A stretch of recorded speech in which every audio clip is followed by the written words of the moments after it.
नमस्कार, मैं गरिमा पांडे आपका स्वागत करती हूं हमारे YouTube चैनल आवाहन में। आज दिन के समाचार कुछ इस प्रकार हैं।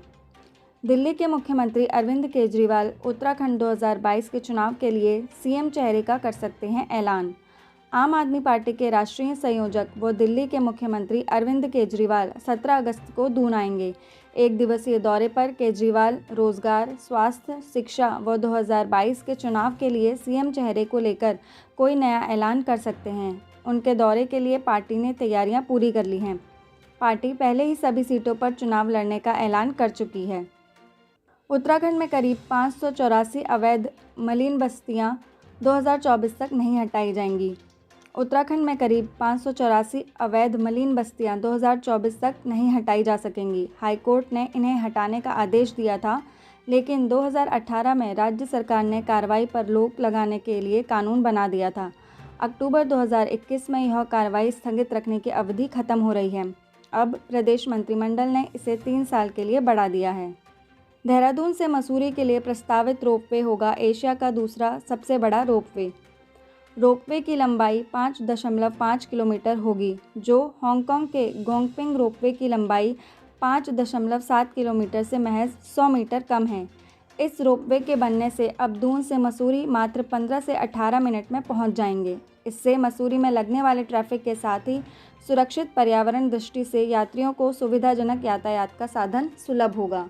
चमोली जिलाधिकारी हिमांशु खुराना ने किया ऋषिगंगा के उद्गम स्थल का निरीक्षण। रैणी घाटी में तबाही मचाने वाली ऋषिगंगा अब अपने मूल स्वरूप में आ गई है। ऋषिगंगा के उद्गम स्थल पर बनी झील भी सामान्य हो गई है और यहां से पानी की निकासी सुचारू है। जिलाधिकारी ने बताया कि ऋषिगंगा के उद्गम स्थल पर अब स्थिति सामान्य है। ग्लेशियरों में भी कोई हलचल नहीं है।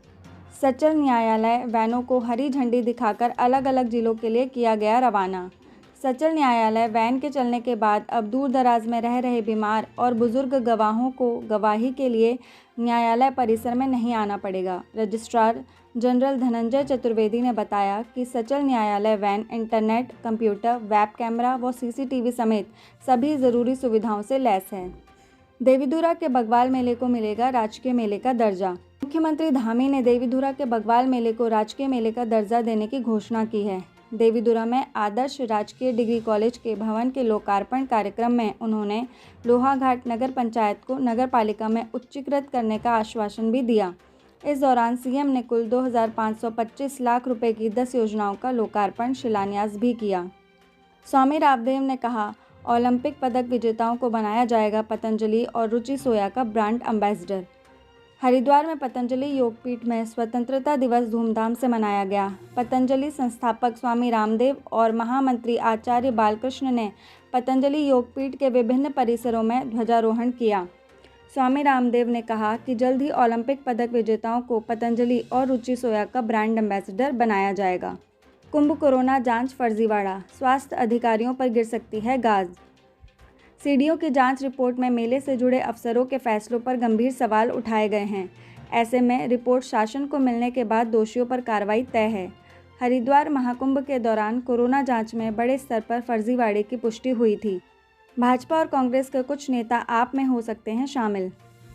केजरीवाल के दून दौरे के दौरान भाजपा और कांग्रेस के 2 नेताओं समेत कई के आप में शामिल होने की संभावना है। ये दोनों नेता अपनी पार्टियों में मजबूत हैसियत रखते हैं। उत्तराखंड में कई वरिष्ठ नेता आपके संपर्क में हैं। पिछले कुछ समय से उनकी आपके शीर्ष नेतृत्व से बातचीत चल रही है। 8 अफगान नागरिकों ने भारत की नागरिकता के लिए किया आवेदन। उत्तराखंड के देहरादून में इस वक्त 79 अफगान नागरिक पंजीकृत हैं। इसमें 8 लोग ऐसे हैं जिन्होंने भारत की नागरिकता के लिए आवेदन किया है। ये सभी अफगान हिंदू हैं जो करीब 20 सालों से यहाँ रह रहे हैं। कुल 9 लोगों ने आवेदन किया था, इनमें से 1 की मौत हो चुकी है। संयुक्त राष्ट्र में कार्यक्रमों में अफगानिस्तान में स्थिति पर चर्चा की उम्मीद। विदेश मंत्री एस जयशंकर ने कहा कि उन्हें संयुक्त राष्ट्र में कार्यक्रमों में अफगानिस्तान में स्थिति पर चर्चा की उम्मीद है। 10 दिनों में यह दूसरी बार है कि जब युद्धग्रस्त देश में तेजी से बिगड़ती स्थिति पर चर्चा करने के लिए भारत की अध्यक्षता के तहत संयुक्त राष्ट्र सुरक्षा परिषद की बैठक हुई। 18, 19 और 20 को देहरादून सहित उत्तराखंड के कई जिलों में भारी बारिश का येलो अलर्ट जारी।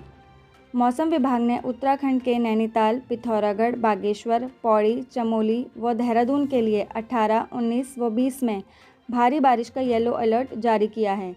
राज्य में इसके बाद बारिश में तेज़ी आने का अनुमान है। मौसम विभाग के अनुसार 18 को नैनीताल, चंपावत, पिथौरागढ़, बागेश्वर जिले में कहीं कहीं भारी बारिश व तीव्र बौछार पड़ सकती है। देश में कोरोना के एक्टिव केसों का प्रतिशत घटकर हुआ 1.15%। बीते 24 घंटों में कोरोना के 25,167 नए केस दर्ज किए गए हैं, जो बीते 154 दिनों का सबसे कम आंकड़ा है। एक्टिव केसों का प्रतिशत तेजी से घटते हुए 1.15% रह गया है, जो मार्च 2020 के बाद अब तक सबसे कम है। एक्टिव केसों की संख्या भी अब कम हो गई है। धन्यवाद।